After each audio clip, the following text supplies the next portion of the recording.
Hello everyone, welcome back to the session.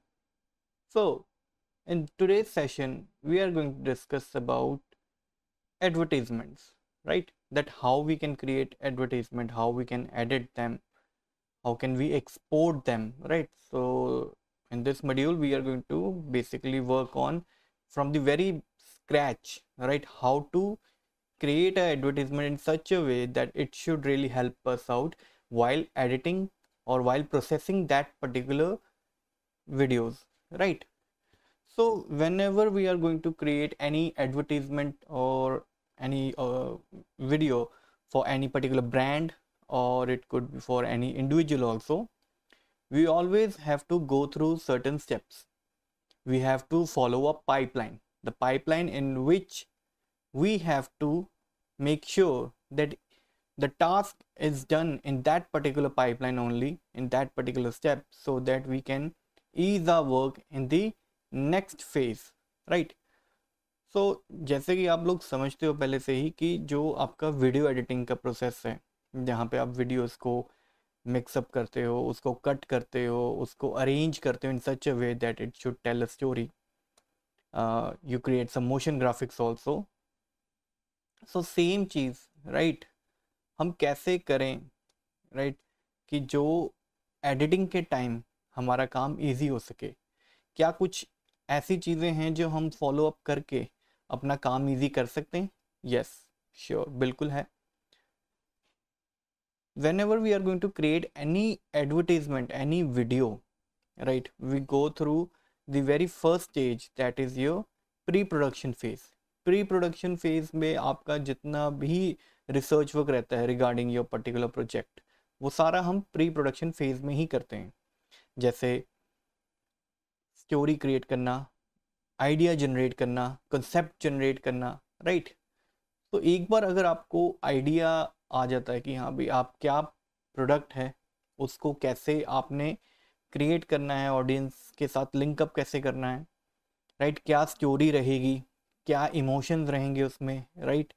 सो वो एक बार जब सारा कुछ क्रिएट हो जाता है, राइट, तो वो चीज़ें बाद में नेक्स्ट फेज़ में कंप्लीट की जाती हैं, that is your production phase. Production phase में जो भी कॉन्सेप्ट्स, जो भी आइडियाज़ हमने क्रिएट किए थे, राइट, प्री प्रोडक्शन फेज़ में जो भी हमने रिसर्च वर्क किया, वो सारा हम अप्लाई करते हैं अपने प्रोडक्शन फेज़ में, that is when we are actually doing that thing, right. मैंने स्टोरी सोची कि मेरा ये करेक्टर रहेगा, ये लोकेशन रहेगी, ये एक्शन रहेगा उसमें, राइट. ये तो मैंने लिख दिया कहीं पे, that is your pre production phase. But उस लिखे हुए स्टोरी को मैं स्क्रीन पे कैसे लेके आता हूँ, that is your production phase, जहाँ पे हम मोस्टली अपना सिर्फ और सिर्फ शूटिंग का वर्क होता है, जहाँ पे जो भी आप शूट करते हो वो सारा का सारा आपका प्रोडक्शन फेज में रहता है. And then next is your post production phase, जिसमें हम अपना वीडियो को अरेंज करते हैं, वीडियो को कंपाइल अप करने के बाद उसको एडिट करते हैं, उस कट करते हैं, ट्रिम करते हैं, कुछ इफ़ेक्ट्स अप्लाई करते हैं, साउंड डिज़ाइनिंग, बहुत कुछ उसमें इन्वॉल्व रहता है, राइट. तो ये सारे स्टेप्स जब कंप्लीट हो जाते हैं, उसके बाद ही हमारी जो फाइनल वीडियो है वो देखने को आपको मिलती है, जो कि आपके मोबाइल स्क्रीन पे, लैपटॉप्स पे, कंप्यूटर स्क्रीन पे, टीवीज पे, राइट, जो भी आप ऐड वगैरह देखते हो वो तब जाके आपके पास फाइनल आउटपुट होता है. उससे पहले तो बहुत सारे स्टेप्स होते हैं जो हमें फॉलो अप करने पड़ते हैं. And we have to make sure that we are not going to skip anything और एनी पार्ट, राइट. आप ऐसा नहीं कर सकते कि आप डायरेक्टली लोकेशन पे पहुंच गए शूट करने की, चलो कुछ शूट करते हैं बाद में देखेंगे क्या बनेगा. बट अगर आपको पता ही नहीं है कि आपने क्या शूट करना है, क्या कॉन्सेप्ट है आपका, क्या आइडिया रहेगा, क्या डायलॉग्स रहेंगे, तो उस केस में तो आप तो बस लोकेशन में घूमते ही रह जाओगे, राइट. सो सेम वे में प्री प्रोडक्शन फेज बहुत ही इंपॉर्टेंट फेज रहता है आपका, राइट, वीडियो में. If I have decided that whatever will be there for my production phase, then I have to make sure कि वो सारा का सारा काम, ठीक है, मैं अपने प्री प्रोडक्शन फेज में ही कंप्लीट कर लूँ. बहुत सी चीज़ें होती है, इट्स नॉट अबाउट कि आपने क्या शूट करना है, but the post production phase is also linked with your pre production phase, right. अब वो कैसे लिंकअप है, लेट्स अज्यूम कि मेरी कोई रिक्वायरमेंट है सीन की, I want that particular scene should be shot on this particular location, मतलब मुझे बैकग्राउंड में ऐसी की लोकेशन चाहिए, बट हो सकता है कि इन रियल वर्ल्ड ऐसी की कोई लोकेशन एग्जिस्ट ही नहीं करती, राइट। सपोज मैं यहाँ पे अभी कोई ऐसे डेजर्ट एरिया में हूँ और मैं चाहता हूँ कि मुझे जो अपना बैकग्राउंड है वो शो करना है कि मैं अभी हो सकता है स्विट्ज़रलैंड में हूँ या फिर कहीं और लोकेशन में, बट मेरा उतना बजट नहीं है। सो उस चीज़ को कैसे हम ओवरकम करें, राइट। कि मेरे जो स्टोरी है, मेरा जो सीन है, उसकी तो रिक्वायरमेंट यही है कि मुझे बैकग्राउंड जो चाहिए हिली एरियाज का चाहिए, बहुत ही अच्छा वेदर चाहिए, बट उसी के मैं ऑपोजिट कह लो आप एक लोकेशन में बैठा हूँ जहाँ पे ना वेदर अच्छा है, ना मेरे पास उतने रिसोर्सेज हैं, ना नियर बाय कोई ऐसी की लोकेशन है। सो उस केस में अगर मेरे पास कोई बजट कंस्ट्रेंट है, या फिर हो सकता है कि आपके पास मल्टीपल लोकेशंस हो जो आपने शूट करना है, तो मल्टीपल लोकेशंस पे जाना भी पॉसिबल नहीं है, राइट। एंड बहुत ही लिमिटेड टाइम में आप उसको ख़त्म करना चाहते हो अपने प्रोजेक्ट को, and budget is also there, right. So उस केस में जो भी आप प्रॉब्लम फेस कर रहे हो, राइट, वो उसको कैसे ओवरकम करना है वो हम सब डिसाइड करते हैं अपने प्री प्रोडक्शन फेज में, राइट। क्योंकि अगर प्री प्रोडक्शन फेज में मैं पहले ही डिसाइड कर लेता हूँ कि मेरा इतना बजट नहीं है या फिर हम मल्टीपल लोकेशंस पे जंप नहीं कर सकते, एंड आई डिसाइड कि जो ये पर्टिकुलर सीन है मैं कोशिश करूँगा कि मेरे कहाँ पे शूट हो जाए, एक क्रोमा में, राइट। जैसे आपने ब्लू या ग्रीन कलर की स्क्रीन देखी होगी, वो मैं चाहता हूँ कि सारा सारा उसके बैकग्राउंड पे ही शूट कर लें, सो दैट कि वीडियो एडिटिंग के टाइम में VFX जब मैं क्रिएट करूँगा तो उस टाइम पे मैं ब्लू और या फिर ग्रीन कलर की जो स्क्रीन है उसको रिमूव कर दूंगा और वहाँ पे अपना जो डिज़ायर्ड आउटपुट है वो लगा दूंगा, राइट। अब लेट्स अज्यूम कि मैं ये पार्ट भूल जाता हूँ, मैं भूल ही गया कि मुझे क्या करना है कि क्रोमा में शूट करना था, बट मैंने शूट नहीं किया क्रोमा में, और फाइनल में ना मेरी स्टोरी जुड़ रही है क्योंकि मैंने उस पर्टिकुलर लोकेशन में शूट नहीं किया, ना मेरे पास शॉट है, ना मेरे पास ग्रीन स्क्रीन की कोई फुटेज है कि मैं रिमूव कर दूं, राइट। तो उससे क्या होता है कि आपका जो पोस्ट प्रोडक्शन फेज है वो सारा का सारा रुक जाता है। So you have to make sure कि everything is planned in that particular phase only, that is your pre-production phase. So यहाँ पे we are going to discuss about the different steps which we go through for creating an advertisement. कोई भी advertisement आपने create करनी है तो उसके लिए भी आपको कुछ steps जो हैं follow up करने पड़ते हैं। So starting with basic introduction to short videos और advertisement videos कि यह होते क्या हैं, क्या इसमें रहता है, right? They are compact storytelling challenges, right? Every second counts. The fusion of story and design drives emotional connection and brand recall. The objective could be understand storytelling arc and visual design in under 30 seconds. So now you are working for a advertisement video, right? And usually आपने देखा होगा जो advertisement video है, ऐसा नहीं है कि I'm talking about the reels. No, reels का तो अभी ट्रेंड शुरू हुआ कि शॉर्ट फॉर्म वीडियोस रहेंगी, बट जो एडवर्टीजमेंट रहती हैं वो स्टार्टिंग से ही बहुत ही शॉर्ट फॉर्म में बनती हैं, राइट। कि आपके 10 सेकंड की एडवर्टीजमेंट भी रहती है, 15 सेकंड्स की रहती है, 30 सेकंड्स की रहती है, and you will be amazed कि आपने एक ही एडवर्टीजमेंट हो सकता है 2 या 3 अलग ड्यूरेशंस की देखी हो, सेम एडवर्टीजमेंट, राइट। एक एडवर्टीजमेंट जो आपकी चल रही है वो 30 सेकंड की है और सेम एडवर्टीजमेंट आपकी 15 सेकंड्स में भी चल रही है, 10 सेकंड्स में भी चल रही है, राइट।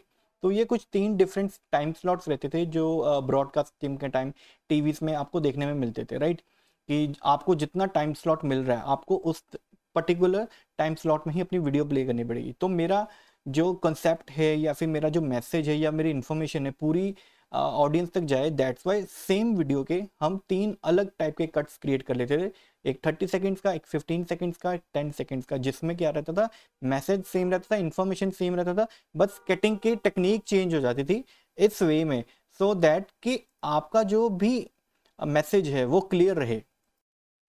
तो बहुत ही ये इंपॉर्टेंट हो जाता है कि मैं अपने सिंगल सेकंड को भी क्रिएटिव वे में शो करूं, सो दैट कि जो 30 सेकंड का ड्यूरेशन है वो वेस्ट ना जाए किसी भी फॉर्म में, राइट। चाहे वो 10 सेकंड की वीडियो की बात कर रहा हूँ या 15 सेकंड के लिए, हर एक सेकंड बहुत मैटर करता है, बिकॉज मूवीज़ की तरह पे नहीं है कि आपके पास 2 या 3 घंटे का स्लॉट है।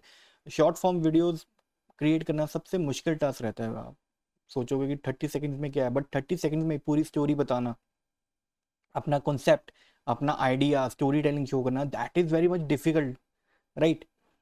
एंड सेम वे में आपको ये भी मेक श्योर करना है कि जो भी स्टोरी आप बता रहे हो क्या वो स्टोरी बहुत ही कन्विंसिंगली मेरे ऑडियंस तक पहुंच पा रही है कि नहीं, जो मैसेज मैं क्रिएट करना चाहता हूँ वो पहुंच पा रहा है कि नहीं, right. Then whatever story I'm going through for that particular product, I have to make sure कि whether the audience is going to connect with that particular product or brand or not, because हर एक brand का अपना एक target audience रहता है, right?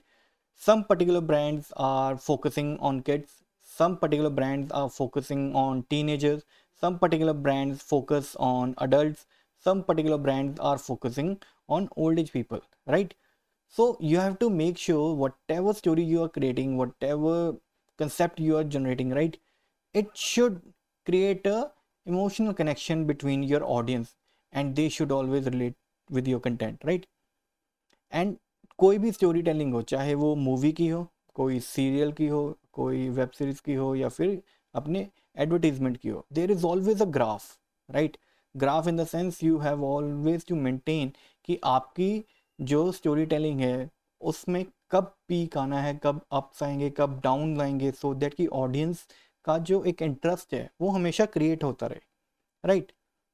So we have to make sure कि कुछ भी जो हम क्रिएट कर रहे हैं वो कंसेप्ट ऐसा हो कि जो मेरी ऑडियंस है पूरे के पूरे time while the advertisement is being played जुड़ी रहे। Then why story telling is important? See, बिना स्टोरी टेलिंग के अगर आप कोई भी प्रोडक्ट सेल आउट करोगे या फिर कुछ भी विजुअल्स क्रिएट करोगे, हो सकता है कि उसमें काफ़ी चैलेंजेस आए। जैसे यहाँ पे the basic challenges which we can overcome, that is your emotional engagement, that is your retention and relatability, right? So अगर मैं अपने स्टोरी या अपने कंसेप्ट को कुछ इस वे में क्रिएट करूँ कि मैं अपने पहले ब्रांड को समझूँ, उस ब्रांड को समझने के बाद मैं अपने पर्टिकुलर ऑडियंस को टारगेट करूं कि मेरी क्या ऑडियंस है, उनके साथ कैसे, अगर मुझे इन दोनों चीज़ की क्लैरिटी कि मेरा प्रोडक्ट क्या सेल आउट हो रहा है और कौन उसको खरीद रहा है, right, then I can create a story in such a way that there can be an emotional engagement, right? कि अगेन हम वही बात करें कि अपने ऑडियंस के साथ हम कैसे कनेक्ट कर पाएँ, रिटेंशन, राइट?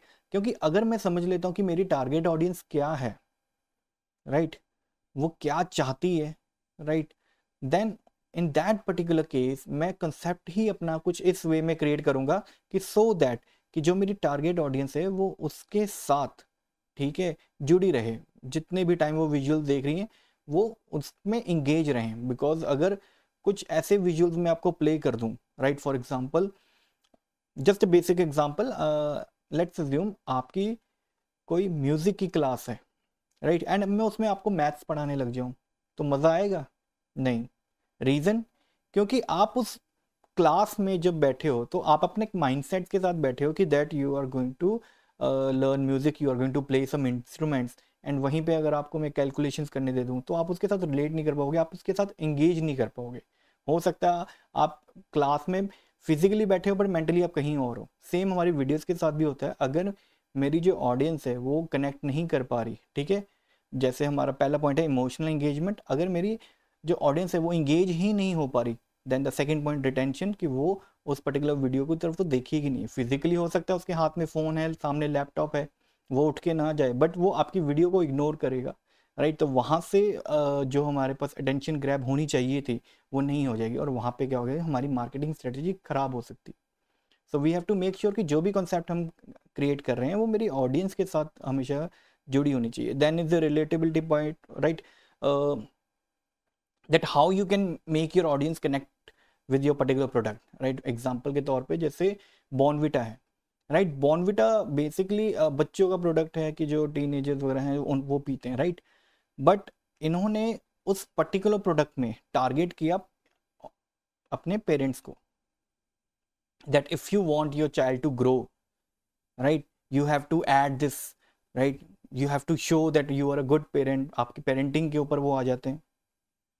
तो वहाँ पे क्या होता है कि as a parent, if I am going to give my child that particular product, then I will feel very much related कि नहीं नहीं, जैसे वीडियो में दिखाया मैं भी वैसे का ही एक अच्छा पेरेंट हूँ, I am not ignorant, I am not ignoring my child, right? तो वहाँ से एक रिलेटेबिलिटी का कॉन्सेप्ट भी जनरेट होता है कि आप कैसे रिलेट करा सकते हो कि जो प्रोडक्ट आपके ऑडियंस के साथ रिलेट ही नहीं कर पा रहा, अगर कुछ वैसे की आप स्टोरी क्रिएट कर रहे हो, देन उसका भी कोई बेनिफिट नहीं है। उस केस में भी जो आपका कॉन्सेप्ट है वो हमेशा खराब जा सकता है। Then is the narrative framework. Narrative framework का मतलब कि आपके पास क्या क्या ऑप्शन हैं कि आप अपने प्रोडक्ट की या फिर स्टोरी टेलिंग कैसे क्रिएट कर सकते हो, जो भी आप ब्रांड के लिए एडवर्टीजमेंट बनाना चाहते हो, right. First is the hero journey, then is the before and after, then is the testimonial, then we have the tension and surprise. The hero journey is सबसे पहले, जैसे आपने बॉर्नविटा की अगर मैं अब बात करूं ऐड की, तो उसमें आपने देखा होगा कि हमेशा वो बताते हैं कि जो मेरा मेन कैरेक्टर है वो क्या चैलेंजेस फेस कर रहा है, क्या सिचुएशन है उसकी, राइट।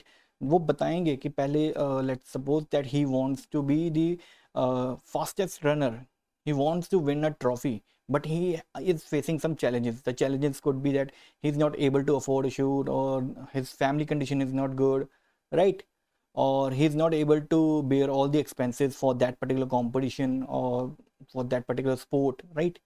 So उस challenges को कैसे पार करता है, वो अपनी प्रॉब्लम्स को, राइट, कैसे अपना आई वुड से स्ट्रेंथ बना के उसको कैसे अपने टारगेट को अचीव करता है।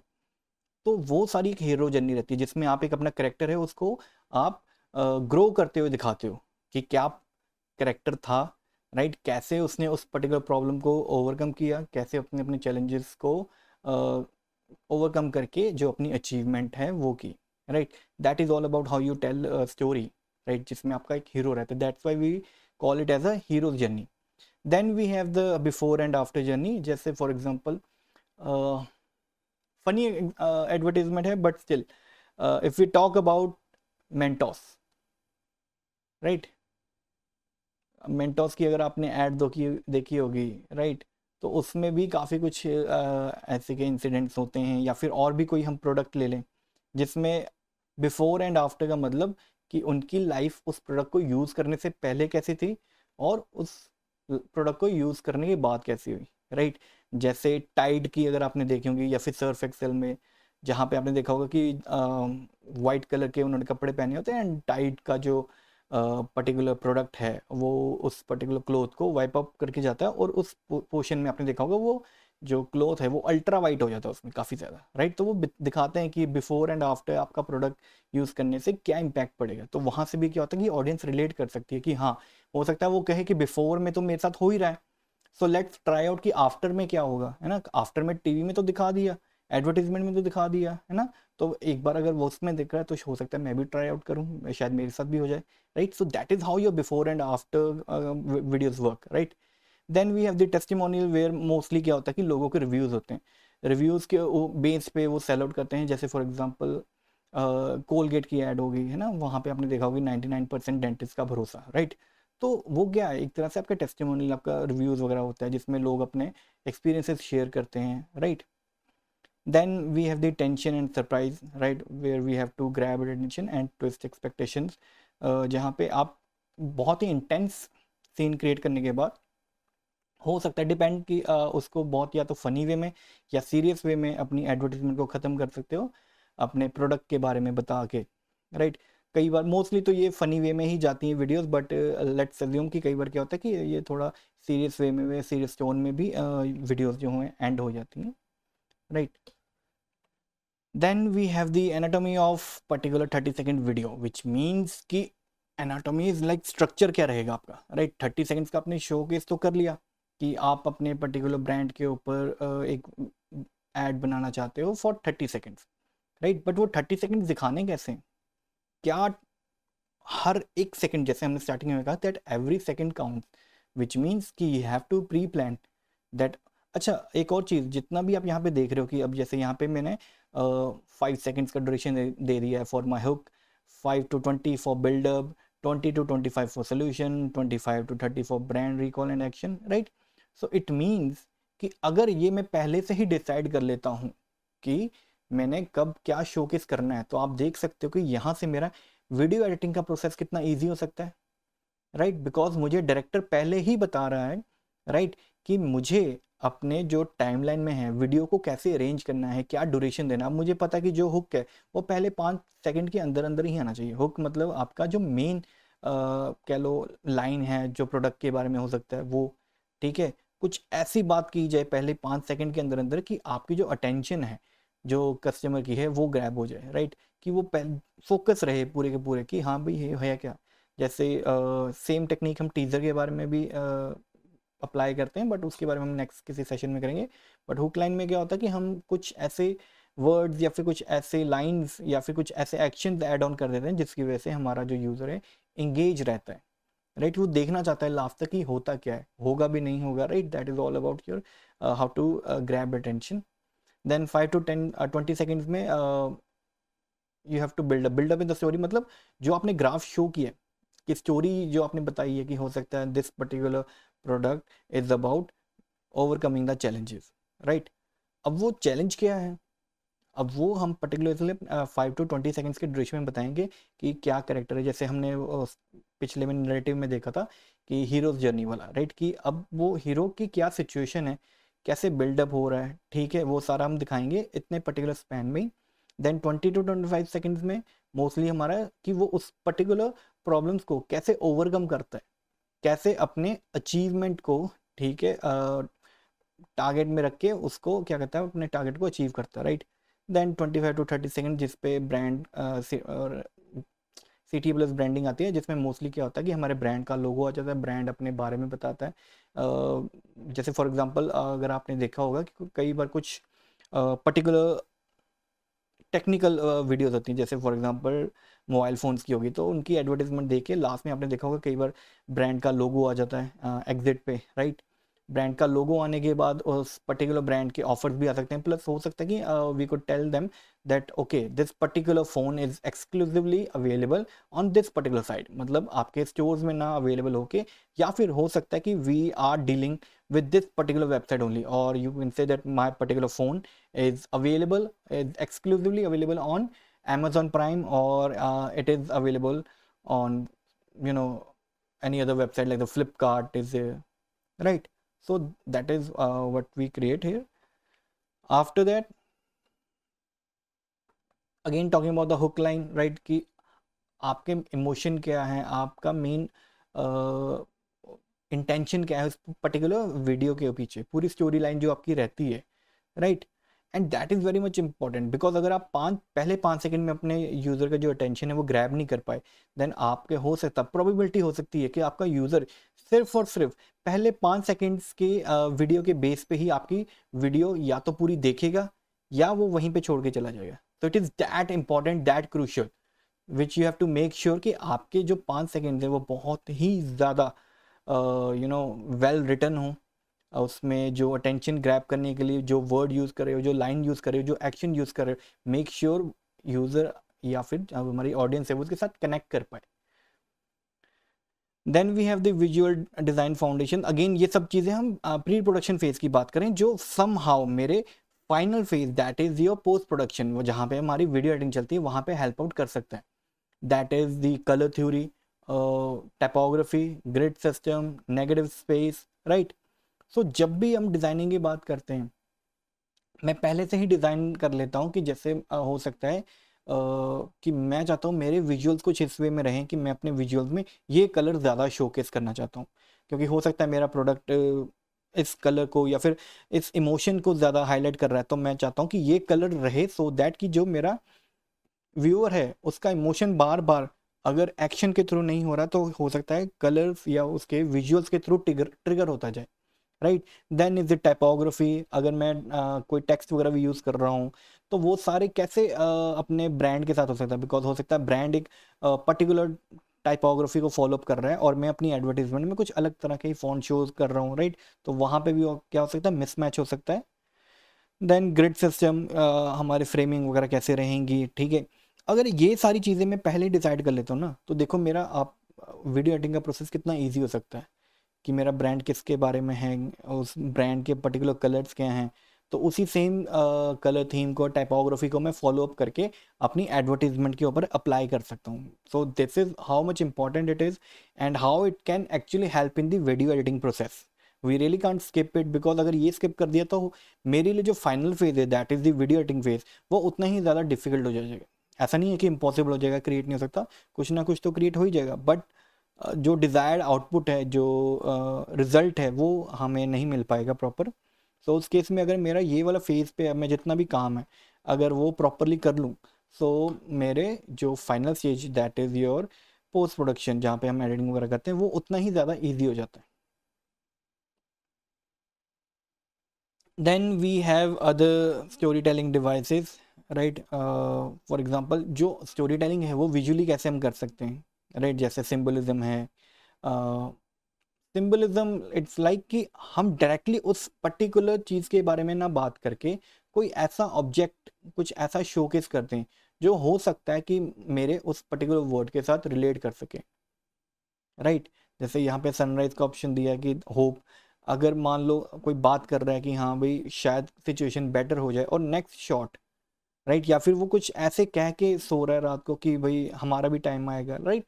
तो उस केस में अगर मैं होता है नेक्स्ट शॉट सनराइज का दिखा दूँ बहुत ही प्रॉपर वे में, तो वहाँ से भी एक जजमेंट हो जाती है कि कहीं ना कहीं अब जो है इनके लाइफ में चेंज आने वाला है, कुछ भी है, right. Then character driven visual, मतलब फेस वगैरह के पे हो सकता है कि कैसे वो इमोशंस दें, किस टाइप के इमोशंस क्रिएट करे वो, है ना. Then we have reported objects or color for continuity, build tension and contrast, right. So ये सब भी कुछ चीज़ें हैं जिसके थ्रू हम अपनी स्टोरी टेलिंग है थोड़ी और इन्हेंस कर सकते हैं. अब पहले की चीज़ों में क्या था कि हम अपने सिर्फ कंसेप्ट के ऊपर फोकस कर रहे थे. अभी क्या कि जो विजुअल एलिमेंट्स हैं उसके ऊपर ज़्यादा फोकस कर रहे हैं कि क्या क्या रह सकता है, क्या क्या चीज़ें ऐड कर सकते हैं. जैसे ऑब्जेक्ट्स हो गया, कलर्स हो गए कंटिन्यूटी के लिए.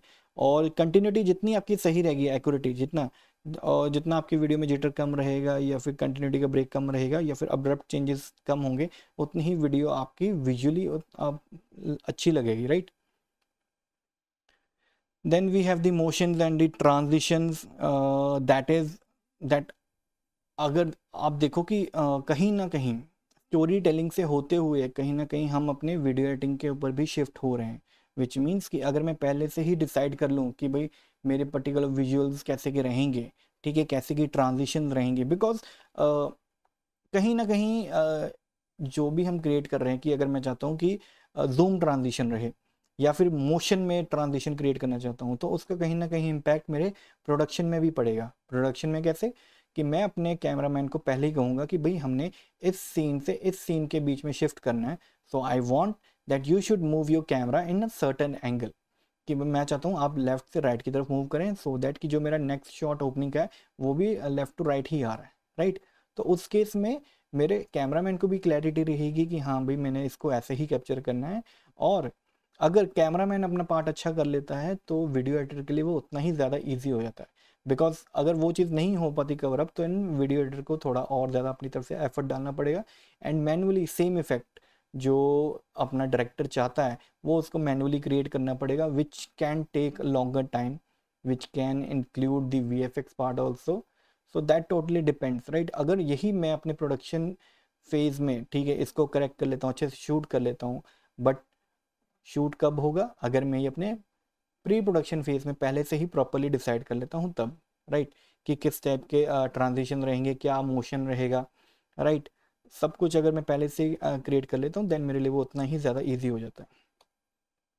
Then again we have the tools through which we can do certain things, like जैसे storyboarding, right. Storyboarding क्या आती है वो हम अपने नेक्स्ट सेशन में करेंगे, बट स्टिल आपके पास कुछ ऐसे टूल्स हैं जिसके थ्रू आप स्टोरी बोर्ड क्रिएट कर सकते हो अपने विजुअल डिज़ाइन के लिए. आप इलस्ट्रेटर या फोटोशॉप या फिग्मा वगैरह का भी यूज़ कर सकते हो, कैनवा का भी यूज़ कर सकते हो अगर आपके पास इलस्ट्रेशन कुछ वैसे की है, if it's not that complicated, right. Then for the editing or adding the animation, we have Adobe Premiere Pro, we have Adobe After Effects, then we have DaVinci also, which is basically for colour grading. Colour grading के लिए mostly ज़्यादा use रहता है, वरना editing के लिए अभी भी जो एडिटर्स हैं मोस्टली प्रीमियर प्रो ही यूज़ कर रहे हैं. And for creating motion graphics और the VFX part, we are still there in the Adobe After Effect, right. Because वहाँ पे आपको जो ग्राफिक्स के ऑप्शन है वो काफ़ी ज़्यादा मिल जाते हैं. So that is the best thing about this particular tool. Along with that अगर मैं बात करूँ कुछ और टूल्स की, राइट, मार्केट में और भी टूल्स हैं वीडियो एडिटिंग के लिए, बट मेरी रिक्वायरमेंट क्या है कि मैं जितना हो सके प्रोफेशनल टूल्स के साथ ही स्टिक करूँ, कि वहाँ पे हमें जो आउटपुट मिलता है वो काफ़ी ज़्यादा बेटर मिलता है, प्लस जो टूल की रिकमेंडेशन रहती हैं वो भी काफ़ी बेटर रहती हैं हमारे पास. नो डाउट मार्केट में बहुत सारे करेंटली सॉफ्टवेयर हैं जिसके बारे में आपने सुना भी होगा, एंड उसमें काफ़ी अच्छे प्रीसेट्स भी हैं जो इनबिल्ट आ जाते हैं और जिससे हमारा जो वर्क है इजी हो जाता है। बट स्टिल उन टूल्स को आज भी प्रोफेशनली स्टूडियोज़ में यूज़ नहीं किया जाता, बिकॉज द रीज़न इज़ कि वो अभी भी जो आपके सोशल मीडिया है उसके लिए कंटेंट डालने के लिए ठीक है, that also for an individual page, वो अभी भी ब्रांड्स के लिए रिकमेंडेड नहीं है, बिकॉज जो विजुअल्स वो क्रिएट करते हैं वो अभी भी इंडस्ट्री स्टैंडर्ड के अकॉर्डिंगली नहीं एक्सेप्टेबल, प्लस उसमें भी काफ़ी लिमिटेशंस आपको मिल जाती हैं जो लिमिटेशंस आपको यहाँ पे नहीं मिलती, जैसे प्रीमियर प्रो है, आफ्टर इफेक्ट्स हैं, तो आपको काफ़ी यहाँ पे अच्छे ऑप्शंस मिल जाते हैं। अगर आप प्रोफेशनली स्ट्रीम को आगे कंटिन्यू करना चाहते हो, then I would recommend that please stick to these particular software only and don't try to work on other software. See again skill है, स्किल अगर आपके पास है एडिटिंग का, देन आप कोई भी टूल यूज़ कर सकते हो, right, that is your personal choice. But industry में अभी भी we are stick to Adobe Premiere Pro, we are working with Adobe After Effects, right? So see you guys in the next session where we are going to discuss about storyboarding.